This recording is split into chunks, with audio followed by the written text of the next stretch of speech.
Hey folks, I've been using Apple's new journaling app, which came free on the last iOS 17.2 update, and this has genuinely changed my daily routine and also my mental health for the better. So if you are new to journaling or looking for a digital twist, this video is for you. Let's check out my 1-month journey on Apple's journaling app. The Journal app was launched on December 11th, 2023, and it didn't really get much love upon release. A lot of people found it just too basic, and that actually sounded perfect for me.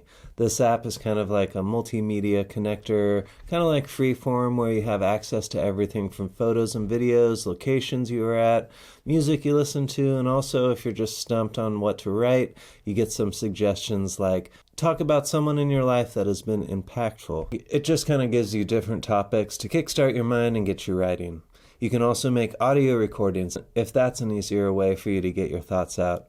One thing I was a little worried about was privacy on these journal entries, and you can set a lock for your journal, but you also don't have to worry about Apple getting any of this information. Supposedly, they are only using all the accessible stuff from your phone, so there's no outside servers chiming in or downloading your journal entries. So it's supposed to be safe, and you can trust that as much as you want, but Apple has a pretty good encryption history, and out of all the big players, I would trust them with my journal app the most. So why would you want to journal every day? Well, it's been found over and over again, journaling every day for a human helps very well with all of this huge list of things that I'll put on the screen right now. But I'm just going to focus on 4 of the things that I found really started happening for me. First, it really enhanced my self-awareness by being my little memory helper for my day-to-day things. Going back just a few weeks, you start to remember all these things that you did and start to become proud of yourself again and remember, oh yeah, I actually did a ton of stuff these last 2 weeks.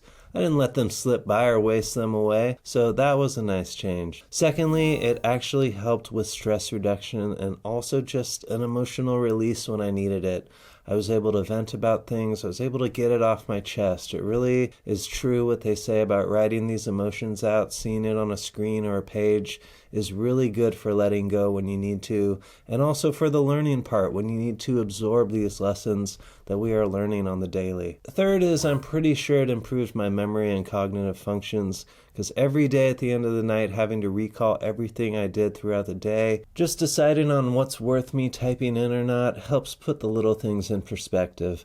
And over the last few weeks I have felt my memory getting sharper late at night. Maybe it's just what I was having for dinner, my energy levels, or some other variable. But now at the end of this month, when I try and recall what I did that day, it comes a lot faster. The last thing was that journaling really helps with goal setting and tracking progress. It's a great place to talk about what you would like to do, and you can also pull up your workouts and track your progress. A friend of mine uses it as a meditation journal. And like a lot of other Apple products, there are just a ton of different ways you can use these apps and personalize them. So starting my month-long journal, as I mentioned, I'm not much of a journaler. I've tried in the past many times keeping a notebook and pen nearby my bed, but I could just never get into the routine. So I was intrigued when Apple mentioned their journal app back in WWDC, June 2023. Opening it up for the first time, it reminds you of that old reliable Apple app style.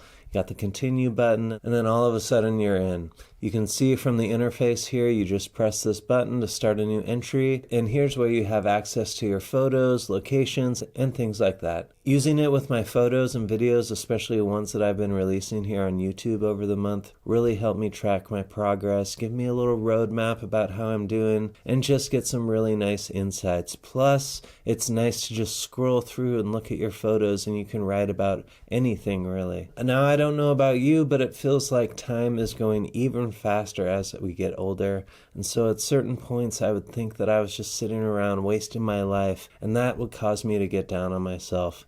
Now when I'm starting to feel that way, I just have to pop onto the app and go scroll through the last few weeks of things that I've done, and it was an instant happiness boost and really helped my overall well-being. So this really does help connect all these pathways in your brain. These memories are just in there, just hanging around, hidden from your normal day-to-day tasks, but it really is important for us all to stop once in a while and reflect and learn from these things, or these mistakes that felt like mistakes when they happen. But if you flip that mistake around and learn from it, then there are no such things as mistakes. You either get your desired outcome or you're learning something. Getting in the routine of writing every night also didn't take long for me to start wanting to do.